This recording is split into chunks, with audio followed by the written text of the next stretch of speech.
Nicolas, si tu en es Oui. d'accord, je vais prendre la main quelques instants pour faire une parenthèse. Oups. La plupart des invités de ce soir le savent ou ont pu le découvrir au sein du livret qu'on vous a distribué. En plus d'être journaliste, animateur, tu es également le fondateur, président bénévole de l'association Tout le monde contre le cancer. C'est vrai, ça mérite déjà des applaudissements. Et à ce titre,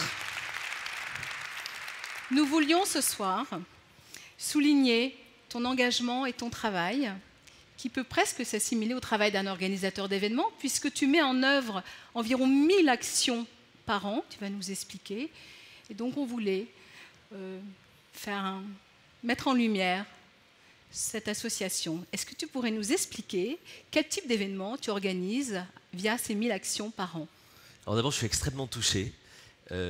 J'enlève ma casquette. Je suis très touché. Merci Muriel, merci Romuald. Merci aux équipes. Merci surtout de me donner l'occasion de parler finalement de ce qui est le combat de ma vie et qui me tient à cœur. On n'est pas du tout une agence d'événements, on est juste 350 bénévoles un peu passionnés. Je suis juste président bénévole de cette association que j'ai fondée il y a 11 ans. Et avec ma bande de fous, en fait, on réalise 1000 actions chaque année dans 140 hôpitaux, partout en France, dans tous les départements, qui sont autant de petits événements. Quand on réalise le rêve de la petite Eva, qui rêve de rencontrer M. Pokora, vous m'avez un peu tordu l'esprit depuis que je travaille avec vous depuis des années. Donc, plutôt que de lui faire rencontrer juste Matt Pokora, on invite Eva dans un avion. Elle ne sait pas que le steward s'appelle M. Pokora. Et en fait, c'est le steward qui l'accueille et on va faire un concert d'M. Pokora dans l'avion. Voilà, nos 1000 événements, c'est quand un enfant est dans une chambre stérile, c'est finalement venir avec un grand chef étoilé pour faire un atelier pâtisserie avec lui. Et puis les événements, c'est aussi quand on arrive à sortir les familles, parce qu'on part du principe que quand un enfant est malade, c'est toute la famille qui est malade. C'est finalement les amener faire la fête aussi au quotidien et les sortir de l'hôpital. Voilà, donc c'est mon petit engagement. Alors,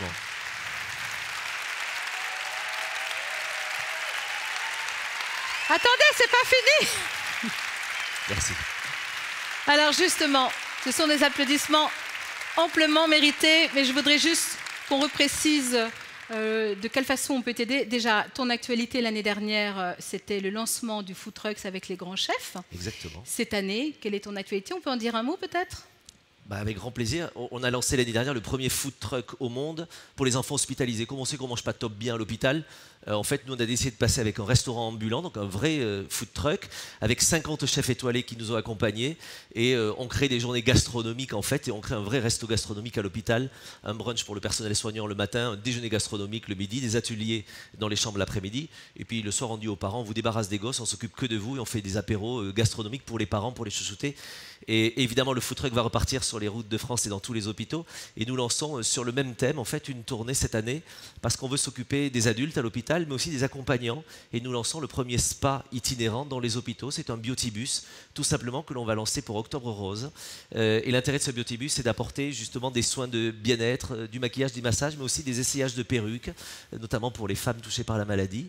Voilà, des moments de bien-être, parce que bien s'occuper de soi, ça permet de mieux s'occuper des autres. On permet aux familles d'appuyer sur pause à ce moment-là. Alors Nicolas, ce soir nous avons dans la salle la crème de la crème événementielle.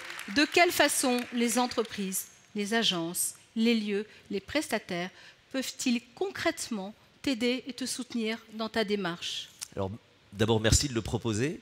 On a anticipé, puisqu'avec mon équipe, on a déjà fait les sacs à main au vestiaire, donc ne vous inquiétez pas, ça pour les dons, c'est fait. De manière plus sérieuse, bien sûr qu'on a besoin de dons financiers parce qu'il y a des choses que l'on ne trouve pas gratuitement. Il y a des choses un peu glauques que l'on accompagne au quotidien parce qu'on accompagne beaucoup la fin de vie des enfants et de leurs familles, donc on a besoin d'aide financière. La deuxième chose, c'est vous dire que vous pouvez nous aider à parrainer une tournée du biotibus, une tournée du food truck, vous pouvez nous aider à parrainer ces choses-là et des vacances de ressourcement pour les familles. La deuxième chose, c'est qu'on a besoin de matériel. Vous êtes des entreprises, vous avez parfois des déstockages de produits invendus, des packaging abîmés, des fins de série. Je les récupère, on est devenu la plus grosse plateforme en France de déstockage de produits neufs pour les hôpitaux. Et sur 2000 mètres carrés, on reçoit des millions de produits chaque année qui nous aident à remeubler, rénover les hôpitaux notamment et faire 140 Noël, 140 Carnaval, 140 Pâques, fête des pères, fête des mères, etc. tous les mois. Et enfin, j'ai aussi besoin de vos compétences parce que tous les jours, je cherche des bénévoles qui veulent bien m'accorder un peu de temps. Je remercie les agences ici qui se reconnaîtront, qui m'aident depuis 10 ans et qui nous accompagnent gagne bénévolement, mais j'ai besoin de DSI, j'ai besoin de chefs de projet, j'ai besoin de commerciaux, et puis j'ai parfois besoin que vous puissiez me prêter des lieux pour faire des goûters d'anniversaire dans des lieux un peu sympas dans Paris, pour sortir de l'hôpital dont on sait tous que c'est un peu moche l'hôpital. Donc si vous voulez bien nous aider, je serais très heureux de vous accueillir dans la famille de nos anges gardiens. Voilà. Merci beaucoup. Voilà. Vous avez l'embarras du choix et nous comptons sur vous